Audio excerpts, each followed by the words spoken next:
Hey there, hope you're having a terrific day. If you have had an idea or an invention and then you see it out there in production already, it can be a really frustrating feeling. In fact, multiple discovery happens all the time. And sometimes they can be considered as coincidences and sometimes not. The author from today's featured book has a very different and unique way of looking at how to better take care and assist the idea, the concept, or the invention that you want to put out to the world.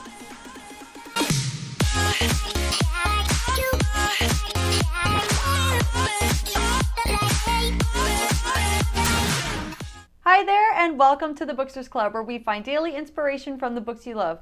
Today's featured book is Big Magic by Elizabeth Gilbert, and today's inspirational thought comes to us on page number 58. It says, I believe that inspiration will always try its best to work with you, but if you are not ready or available, it may indeed choose to leave you and to search for a different human collaborator. This happens to people a lot, actually. This is how it comes to pass that one morning you open up the newspaper and discover that somebody else has written your book or directed your play or released your record or produced your movie or founded your business or launched your restaurant or patented your invention, or in any way whatsoever manifested some spark of inspiration that you'd had years ago but had never entirely cultivated or had never gotten around to finishing. This may vex you, but it really shouldn't, because you didn't deliver. You didn't show up ready enough or fast enough or openly enough for the idea to take hold within you and complete itself. Therefore, the idea went hunting for a new partner, and somebody else got to make the thing. Elizabeth Gilbert illustrates inspiration as an actual entity, an embodied idea that roams around and looks for someone to bring it into the physical plane. And it's a very interesting way of looking at the situation, because if you've ever had the experience of having an idea or working on a project and then kind of not, finishing it or not bringing it to fruition, and then all of a sudden years later you find that it's on the shelf or it's in a movie or somebody's already reading it, could be such a frustrating feeling because you think, oh my gosh, I had that idea. How did they beat me to it?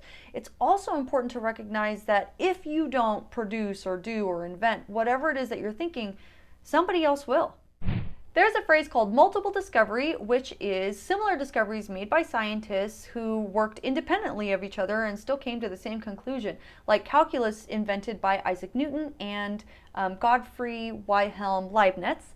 And then also there was the theory of the evolution of species by Charles Darwin and by Alfred Russel Wallace. So there's a lot of actual multiple discoveries that have happened with sometimes two people and more than two people across the world from each other that had no way of corresponding and still came to the same conclusion right around the same time. There's so many, in fact, I'll leave a link in the description. So how do you stop someone from inventing your product or publishing your work? You can't. Instead, you should treat your idea as an entity and be the best possible partner for it. So I have 7 things that you can do to treat your idea in the best possible way so that it'll want to stick around and have you as a partner. Number 1, let it out to breathe. Has your idea or your insight been sitting on a shelf collecting dust? Number 2, it wants to be fully understood. Have you been doing all of your research? Number 3, it wants engagement. How much time are you devoting to spending on it to make it bigger and better? Also, pondering it is like having a conversation with it.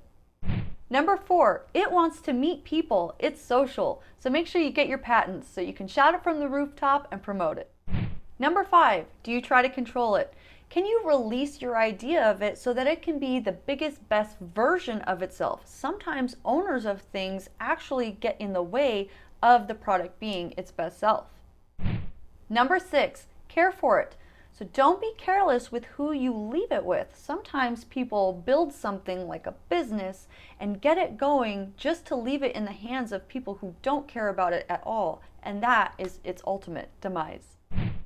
Number 7, let it go to better places. If for whatever reason it's been sitting on your shelf collecting dust and you find that it is out living its best life with somebody else, don't feel angry. Just recognize that you couldn't give it what it needed and wish it well.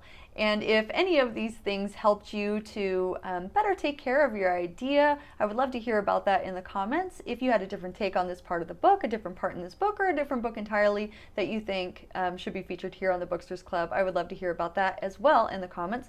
Thanks for clicking the like button if you liked this video and found it valuable, and don't forget to subscribe and ring the bell if you're new, because I post new videos just like this one every single day. See you tomorrow, Booksters. It illustrates inspiration. All right. Full discovery, which is similar discoveries, which is similar, and by by Gottfried. Gottfried. There's Alfred Russel Wallace. Alfred Russel Wallace. I'm getting there. Okay. Alfred Russel Wallace and Godfrey Wilhelm Leibniz.